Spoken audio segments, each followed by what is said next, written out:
Aloha!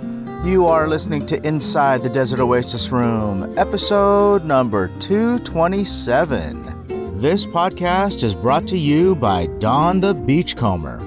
Enjoy classic dining and cocktails in a tropical, exotic setting. Brought to you by 23 Restaurants Group. Coming soon to Madera Beach, Florida.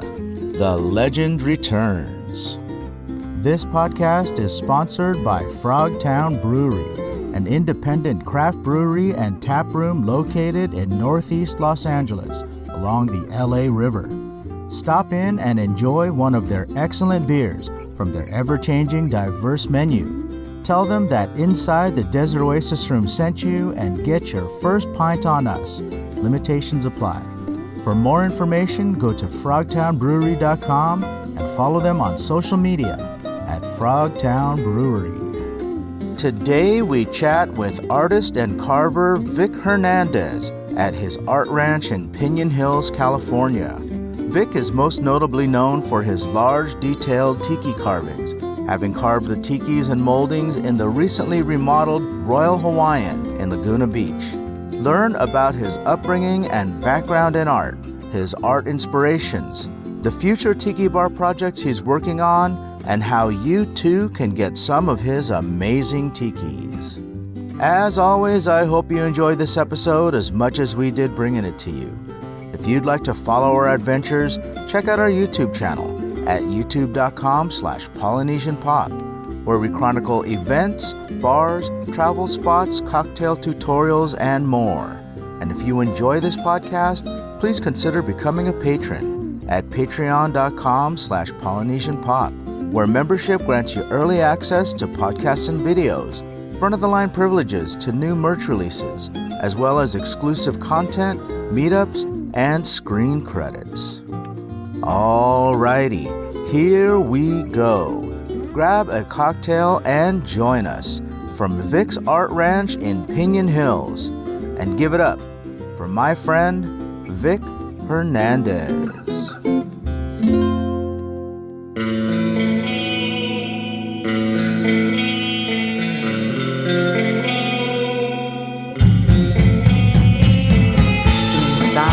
Desert Oasis Room. What's happening, Vic? What's happening, Adrian? Aloha. Thanks for joining us on the podcast Inside the Desert Oasis Room. I'm so honored to finally have you on the podcast. I'm excited. Same here. I'm honored as well, and thanks for coming out here. Yeah. So for our listeners that don't know, our friend Vic lives out here in Pinion Hills. And I know that most people aren't familiar with where this is. Can you describe where we are? This is what's considered the high desert. Okay. So we're west of the 15 freeway off the 138. So it's right behind, we're by Phelan, right? Phelan, yeah. Between like Phelan and what? Lancaster? Phelan and let's say Little Rock. Little Rock. Okay. Yeah, something like that. Okay. So this is a desert community. Mm-hmm. You have like 3 acres of property out here. Pretty much. That's crazy. I don't know anybody who has that kind of property. This is different than your upbringing from what I understand, right? Because you had told me that you grew up in the city. Yeah. So let's talk about that. Talk to me about where you grew up and what was that like? Well, I grew up in different areas, but I was born in East LA in 1989. Okay. And from there, my mother, she was pretty much a single mother for the most part. Okay. And she kind of bounced around different areas. We had family in Florida, so we moved out there because of the job opportunities they had out there. So you lived in Florida for a little bit? Yeah, we were out there from like 1990-ish. Okay. To around, I'm going to say 95, around there. Okay. Don't remember exactly. It was super small. So. Okay. So is that where the tiki bug started for you? I'm gonna say yeah, because it's like paradise out there. Yeah. It's just everything's green. Yeah. You got tropical plants. Yeah. Animals, exotic animals, tropical birds. It's just a whole different world. Yeah, Florida's its own thing. Yeah. Yeah. So when you came back here to California, you were still a young kid, or Yeah, I'm still young. yeah. Okay, so this is different from your upbringing. Oh yeah. I mean, if you were born in East LA and you were living in the city, and now you're out here in the desert, this is a real change. And I know that before you lived here, you were up in Crestline, Yeah. which yeah. is a mountain community similar to like Big Bear and Lake Arrowhead, That's Mount right. Baldy, right? So I want to talk about all of that because it fascinates me, right? This is all out of the box Yeah. for the people that I hang out with, Yeah. right? Although today I have friends that live in Crestline. Oh, yeah. They're slowly moving up there because Yeah. it's beautiful. I was, Gorgeous, yeah. yeah, I was just up there a couple days ago, and wow, I was blown away. Peaceful. Super peaceful. And you're still close enough to where you can come down the mountain and still go That's to right, LA, yeah. still go to Orange County. Like Everything. it's part of the LA Orange County Inland Empire region, Right. even though it's up in the mountains. Yeah. So let's talk about all that. So Crestline, how did you end up in Crestline? Crestline. So at the time, it was 2016, I was working for a company, a decor company. We were Okay. doing Whole Foods decor installation. I was a journeyman along with it was pretty big crew. I'm gonna say like maybe 8 to 10 installers, sometimes even more. Okay. But yeah, they would send us to different states to do installations on different yeah. stores. Most of them were brand new, and so when it was time to find a house, we decided, we kind of want to be somewhere where it's different and just something that is going to be affordable. And at the time, Crestline was super affordable. And with the whole travel thing, I didn't really care to be close to work or anything. So I was like, let's check it out. Yeah. And so we saw 10 houses up there. And the second one was the one we got. And we were like, the second one's got to be it, because it had a garage. And, it was like a perfect spot where like the sun would hit it. And I was just thinking about like the snow, what about when it snows and we need to have a garage and things like that. And that was a perfect one, the second one. It's such a different lifestyle up there in Crestline. So when I went up there, I was up there for the day on Friday, and you just feel like this, like your shoulders drop. Relief. That's right. Like this fresh energy, and it's so beautiful up there, right? Living in a mountain community. So, it's funny is when I look at these things that we enjoy with tikis and stuff. I make jokes, when I'm driving down the road with my wife or my kids or whatever, and I'll point and I'll say, hey, look, it's a bear tiki. Right? So like you're up in Crestline and you see that kind of stuff, right? Or look, it's an eagle tiki. Yeah. Right? Because there's people carving more of like nature, right? Up there, right? And the thing about Crestline, what I noticed is the squirrel theme. Yeah. There's this thing about flying squirrels with Crestline, right? So were you carving when you were living in Crestline? Is that when it all started? Yeah. I was carving, for the most part. I'd say 2018 was when I quit that company. After that, I started carving full time. Okay. That was the main focus. Okay. And so I was moving mountains in the backyard, making space and knocking down walls and creating trails for the truck. And it was crazy. I had to get a trailer. That trailer, the green military one. Yeah. I had to get that one to get over the terrain, because there was like a wall that was about 2 feet tall that I was like, I can get over with this military trailer, and it worked out. Yeah. Wow. But the space kept getting smaller and smaller. Of course. Yeah. And so they said we got to sell right now, especially when COVID hit. That was the perfect time. So that's when you came down here. Yeah. To Pinion Hills. So we're looking at 3 acres of land. Mm-hmm. And there's a creek that runs through your property. Mm-hmm. And it's crazy because when I pull in here, I can park wherever I want, and it's just this giant slab of property. And for those that don't understand how big this is, right? You were taking me on a walk, and you're showing me like, okay, let me show you where my property line. See that electrical pole all the way down there? I was like, all the way over there? What? So there's that. There's the creek running through your lot, and then you're going to be building a bunch of different structures here, right? I think you said. Yeah, I want to build like a little volcano bar or something. Volcano bar. So we could do like photo shoots and stuff like that. Yeah. And then you were talking about building like a carving shed or something. Yeah, I want to do a carving shed big enough for carving shed for a few people. Let's put it this way: this property is big enough for a home builder to come in, subdivide, and put in probably like 50 homes, at least. Yeah, right. It's that big, and tiny homes. Well. Where I am, like, you know, they like a standard tract home. Yeah, you're right, because they're so close together. Yeah, they're close together, right? You're not used to that anymore. See, coming from Crestline, coming from over here, you know, you're not used to that tract home living anymore. No. But, you know, having this property it's kind of fun for you because you have goats. Yeah.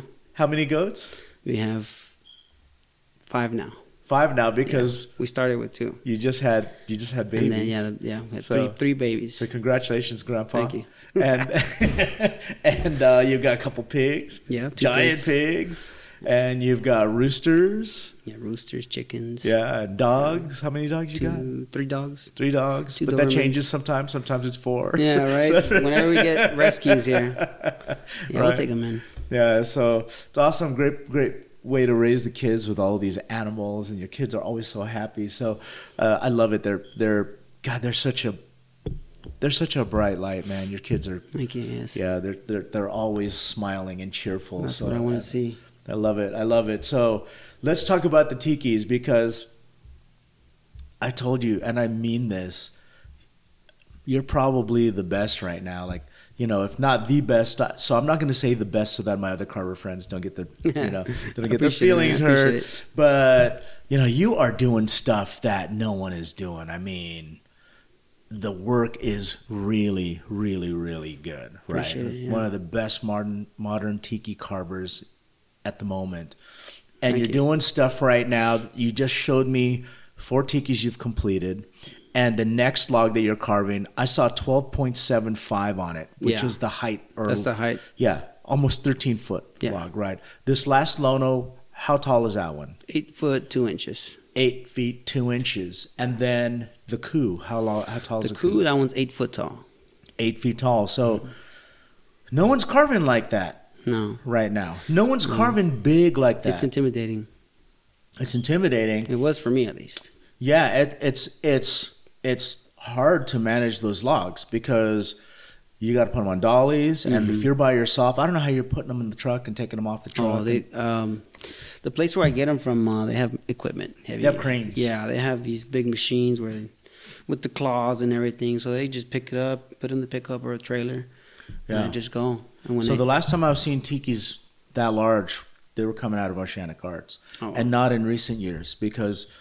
You know, they were carving the same size everybody else was carving, right? 3 foot, 4 foot, 5 foot, maybe at the max.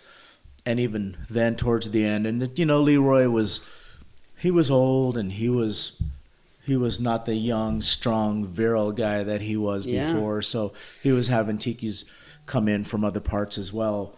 But the stuff that he was carving, like he wasn't carving like this anymore. You know, I think the big ones like this were being done by Ed Chrisman when Ed Chrisman was working for Oceanic Arts. Gotcha. So you're doing something that we haven't seen in a long time. And for people that aren't familiar with your work, I'm going to recommend those in Southern California, check out Royal Hawaiian. Yeah. Because you carved all the tikis in there. Yes. Right? So I want to talk about that real quick because I was fortunate enough to be invited by Notch partway through the build. That's right. And so I go out there like at lunchtime in the middle of the week and everything's boarded up and taped up, and I go in through the back door, and you were wearing all kinds of protective gear. You had a full mask, right, with the filters. Yeah. And then you had goggles, a beanie, I think you were wearing some kind of eyewear. And as I walked in, you looked at me and you nodded. Yeah.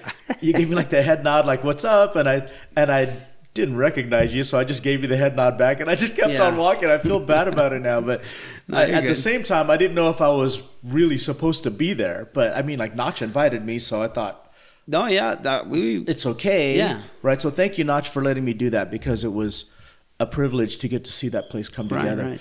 But I think I was in there for a good 20 minutes before you pulled your mask, you turned off your equipment, pulled your mask down, and said, "Hey, Adrian, what's up?" And I'm like, "Oh, hey, dude, I didn't even recognize you. You had all that gear on." Yeah. So talk to me about that build because, man, that came out nice. That was fun. It was really like a throwback to the way tiki bars used to be. Yep, and you had a big hand in that. I know you carved all the moldings. Yep. You carved all the large tikis. Yeah, you carved all the large tikis. That real big one, like right when you walk in the front door. That's the coup. Beautiful. How tall is that guy? That one's 9 feet tall. 9 feet. Yeah. Wow. That was big. Did you carve all that stuff here and then bring it out there? Yep. Okay. Yep. And then how it happened was I carved those here. Notch ordered. He ordered them for me, and they sat for a while. Okay. And I hit him up. I was like, "Hey, what's going on? You know, I can drop these off anytime. Let me know. Kind of want to see the place." Yeah. And he's like, "Yeah, right now we're not like we're waiting on the delivery for tickets. We're not ready for them." So I was like, "Okay, cool. You know, just let me know. You know, I'm ready to drop them off whenever." And so one night I was thinking to myself like, "Man, I should ask him if he needs help. You know, maybe they're having some issues and stuff." Because it was just him and Jim Sullivan. Yeah, just those two. Yeah, and so I asked him, "Hey, let me know if you need help. You know, I got carpentry skills, finished carpentry skills, and stuff like that." And I've done a lot of decor and install, and he's like, "All right, man, I'll let you know." How long did that job last? How long was that build? Along with the tikis, the carvings, I think I'd say probably about a year. A year, okay. And when you were working on that, were you commuting from out here?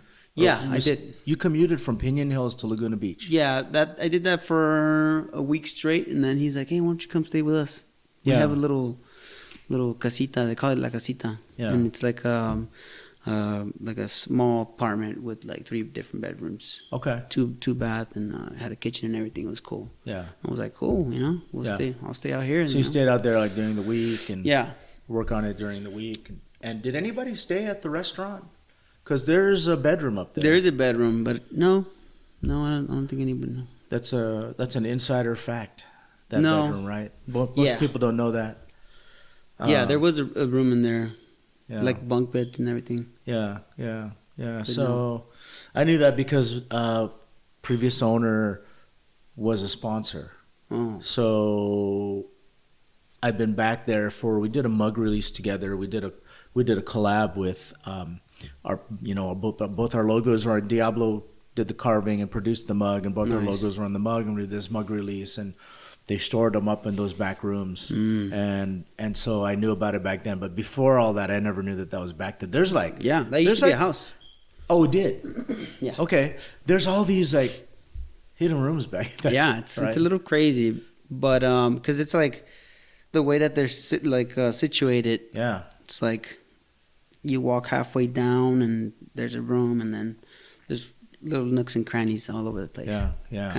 Kind of cool. Yeah, you did a bang up job on that. Thank you. Yeah, it's awesome. Looked really good. And thanks to Notch for saying, "Hey, keep it traditional." Yeah. He's like, "Hey, keep it traditional." I was like, "All right, I'll try that." That's important. It's intimidating when, for me at least, the tikis that they carve out there, and I was like, "Man, I'm gonna try it out." You also did the ones out front. Yes. Those are the Bumatai tribute tikis. Right. Those are 9-footers or 10. Please tell me that those things are secured really well. Oh yeah. Yeah, because the original ones were stolen. Oh yeah. Yeah, and they'll be all right. And I don't want to see those things go either, right? No. I mean, unless they go to my place. But I wouldn't steal them. That's the difference. Can't. Yeah. They're anchored in. They're pretty good. Good to hear that. Do we have permission to talk about some of your future projects? Because I know you've got some stuff that you're working on right now. Yeah. So let's talk about that. So we're going to give you guys, our listeners, a sneak peek on what you are working on. Some of the local LA people know about it, but we're not on NDAs, right? I'm not on NDA, you're not on NDA, and I think that it's still just kind of in its infant stages. Yeah, it's out there. Okay, I've posted just some pictures of the tikis that I've carved for this new spot called the House of Bamboo. House of Bamboo, and this is out in Camarillo. Camarillo, and this is in a little old town area, which the area could use a tiki bar. It'd be great to have one up there, and I'm sure that the locals are excited. The building is perfect. Yeah, it's got these like little A-frame features or touches like where you enter. Yeah. Right. And so, what are you doing for that build? So for that build, decor. Okay. Yeah, and then possibly more tikis, but we'll see. It's probably going to be. We talked about Notch doing the whole designing and stuff, and then me joining him again with like the way we did with the Royal Hawaiian. So I thought that was great idea. Yeah, you had some tikis that were here that aren't here anymore. No, I dropped those off already. Those are for the House of Bamboo. Mm-hmm. Okay, so exciting. Yeah. So let me ask you this: we've got a couple Latinos in the Tiki community that are doing some excellent work, right? So we've got Notch, we've got Tiki Diablo, and we've got you. So where is this coming from? Because this is a whole different culture, right? And is it similar to, is it the way that you come from with like Mayan or Aztec influence? I think so. Is that what it is? I think it's got similarities. There's Aztec gods, there's Tiki gods, and I think the region, Mexico is in a good region as well, like tropical, and they have their areas that are tropical. Okay. And so there's also a big influence with like surf music and stuff like that. Right. And the whole luchador mask thing is kind of, I don't know, it kind of just blended with this scene. Yeah. Where it's like, it's similar, I guess. Yeah, you're right. The subcultures kind of touch each other, but like the best ones out there right now, they're all coming from the Hispanic backgrounds, right? Yeah. It's like Notch is probably the best bar builder out there right now. Yeah, he's detailed. And then I've said to you that you're one of the best carvers out there right now. You guys are like a dream team building this stuff together. Yeah. You're going to get the best of the best, right? And you've got Tiki Diablo out there building Don the Beachcomber, and he's doing a bang-up job there too. And his tikis, he's another guy who can carve some serious tikis. Mugs, everything. Yeah, everything. And so I just found that kind of interesting because the culture is completely different. Now, you mentioned mugs.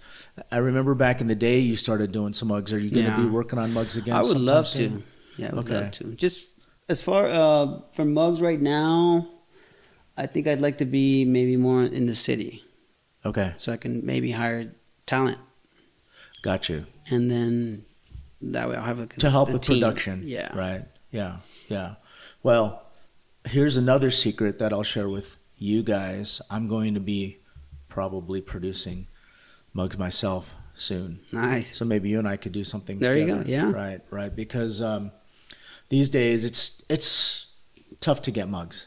Yeah. For the people that don't have mugs made, they're not going to understand like all the hoops that people are jumping through right now to get mugs made. Right. And the reason why they're at the price point where they are is there's a couple things happening. Number one, unless you want a mug that comes out of China that's mass produced with a minimum of 1,000 pieces, you're going to have to go with somebody that spends a lot of time sculpting, molding, glazing, firing, cleaning all these mugs, boxing, shipping, and all that stuff. And everything's gone up. So the price of glaze, the price of slip, the price of plaster, even the price of electricity for the kilns, like everything's gone up. So for them to have it worth their while, they have to put it at a certain price point. And, for people like us who don't want to spend that kind of money, it's aggravating, but it's just the reality of where the mug market is today. And even the stuff that's coming out of China, I remember when that stuff was selling for $15-$20, and now it's upwards of $60 to $75 to even $100. Oh, yeah. It's everything's just gone up. So how do you combat that, right?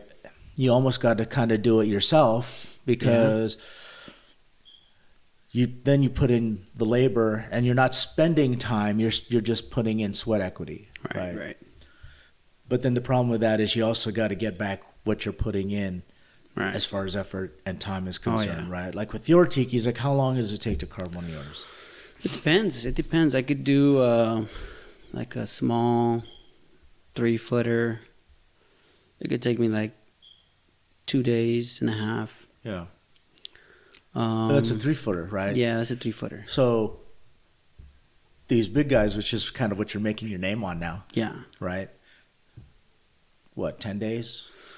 It depends. The Lono, well, the Coup was the one that took me a while, because I really wanted to get it right. And the place where I got inspiration from was the Coup at the Bishop Museum. Mm-hmm. When I saw that, I was like, man, I gotta try that. Gotta have that. I gotta try that. That Coup is perfect too. Yeah. So the difference between your tikis and a lot of other tikis is they don't look like logs anymore. Because a lot of people that carve tikis, mm-hmm, you could still see the shape of the roundness, log, right? Yeah. It's still a cylindrical stick, right? And it may look great and everything, but if you like really look at it and look at its origin, it still looks like a log. Like yours don't look like logs anymore. No, I like to take as much off as I can, because also I think about it this way, like I'm going to be moving it around. Yeah. I got to be able to move it around. So yeah, if I'm carving big tikis, I'm going to take a chunk off of that. And if I have to gut out the head, like the coup at the Royal Hawaiian, I took off a bunch of the back part, the top. I took off like maybe 100 pounds of material. Wow. Yeah. Because to move them around, it could be tough sometimes. So what I'm getting at is you're putting in all this work, right? You have to be compensated for that. Yeah. You can't be doing all this for free, basically, right, or you can't be doing this for less than minimum wage, right? So you put in all this work, and then you put it out on the market, and then people scoff at it, mm-hmm, and it's like, hey, in the end, you get what you pay for, right? Yeah. So going back to the mug thing, like that's part of it. Right. But another part is that, we have these flippers that are coming in, right? And they're buying these mugs, they're throwing them up on the market. And, you might get a mug, or they might get a mug, I should say, for what used to be like, $75, $85. Right. They throw it up on eBay, and then they sell it for $400 or $500. Yeah. Right. It's like what they do with the sneakers. Right. Right. And I get it. This is a capitalist market. So, and I don't have a problem with that. I've always said that this tiki subculture seems to be the only subculture where you can't do that, right? Where it's okay to see sports memorabilia get flipped. It's okay to see sneakers, collectible sneakers, they're mass produced, get flipped, right? And other things, right? There's other collectibles out there that people are selling and flipping, and it's part of the hobby, And tiki is just the next one. So it's kind of interesting to me how tiki people they just don't accept it. But anyway, what I'm getting at is that whether you accept it or not, that is part of why the mugs are the price they are, because the people who actually make and sell the mugs are trying to close that gap for themselves, because they're like, well, why should the flipper make that money? Right. This is the project that I worked on. This is my work. This is my mug. So yeah, and it takes a lot of time and effort. So we're going to try to close that gap for the flipper. So if a flipper tries to buy this and make some money off of it, they're just not going to make as much, right? So that's another one of the reasons. Good. So, it's just what it is. I think tiki's kind of in a transition right now from the days of thrifting and getting stuff on the cheap, to now it's its own subculture, and it's becoming a thing, right? Like tiki collectibles are real collectibles now, and people sometimes they just have to accept the change, and I know it's hard, but we just have to accept that change and be thankful that we came in before it got crazy, because we all have collections now before it got crazy. Right? Yeah. So, and your stuff, like you said, art, it's real art. So who else is going to carve a tiki like yours? Yeah. Right. So this stuff that you're making, who else is going to make? If I say, you know what, I want a coup like that, or I want a Lono like that, but I don't want to pay Vic prices. Yeah. There ain't no other person I can go to. Yeah. Took me a few months. There ain't no person I can go to. Seriously, like there's not one person off the top of my head I could think of that can do that, and then say, yeah, you know what, I'll do a Vic carving for you, but I'll do it for a little bit cheaper. There's no one, because you get what you pay for. Yeah, or they could try. Or they could try. You could try yourself, and again, that's the whole thing about the mugs, right? Yeah. If you want to save the money and you don't want to be paying that, you can make your own. You can try, but you can try. At the end of the day, it's you get what you pay for. Basically. You get what you pay for. So that's where I am with the mug thing. I mean, I've been around it long enough. I think I know the process, right? Like most collectors do. I've just never gotten my hands dirty, and I'm in the process now of doing that. I have a mold that I'm going to be working off of that I just got made. I just picked it up like a week ago. So you're not that far from here. Maybe I should build a little warehouse. We should try to do something together. I'd love to do a collab with you. Yeah, and would love that. Yeah, the honor would be mine, actually, to work with you, because you've got some really bang up stuff. So appreciate it. Yeah, so let's shout you out. I want to make sure that everybody knows how they can get a hold of you if they want to see your work, like all this stuff that we're talking about. If they want to see it, where can they go? They can go to Instagram. It's probably the best place. Okay. Because you could just flip through all the pictures. I have a bunch of pictures of all the stuff I've done. And that's Vic's Art. And that's, Vic's Art. At Vic's Art. Okay. It's @_Vic's_art and then underscore. Okay. At the end. And then we'll put a link for everybody in the description, so that you guys can just click on that and go right to your Instagram. Do you have a website too? The website is on the bio as well, so they can just click on that as well. Okay, perfect. Now, let's tell our listeners, if you guys want to see Vic make a tiki from scratch, we've got a video coming. If the video is out before this podcast, I will put the link in the description. So if you guys want to watch that video and you want to see a log go from nothing to something, you're going to see that Vic was courteous enough and gracious enough to invite us to his home and film the process. So he gives up some of his secrets for you guys that want to try to make yourselves a Vic Tiki. And we'll put the link in the description for that. If it's not there, just keep checking back. Check the youtube.com/PolynesianPop. And it will eventually be up there. But I'm going to edit that and have that out for this month of February 2024. Just like with this podcast, we're not going to release them exactly together. We're probably going to give a little bit of space in between, but they'll both be out here in February. So you guys check that out, and give some love to our friend Vic. Check out his Instagram, and you've got pendants and all that too, right? Yeah, so, I got pendants. Yeah, so it's not just woodwork. You're doing stuff with pendants and other things. So give him a shout. Tell him Inside the Desert Oasis Room sent you, and maybe in the near future, if I'm lucky enough, I'll have a Vic Tiki in my house. There you go. Sometime. So. All right, brother. Can't wait for it. I appreciate you being on the podcast. Thank you so much for everything you do. And we'll talk to you on the next one. If you guys want to listen to our archive, check us out at desertoasisroom.com. And if you want to follow our adventures, youtube.com/PolynesianPop. Help support the show. We're on our Patreon. We've got patreon.com/PolynesianPop. We put exclusive content there as well. And I guess that's it. So awesome. Thank you. All right, brother. We'll talk soon. Cheers and aloha. Cheers. Aloha.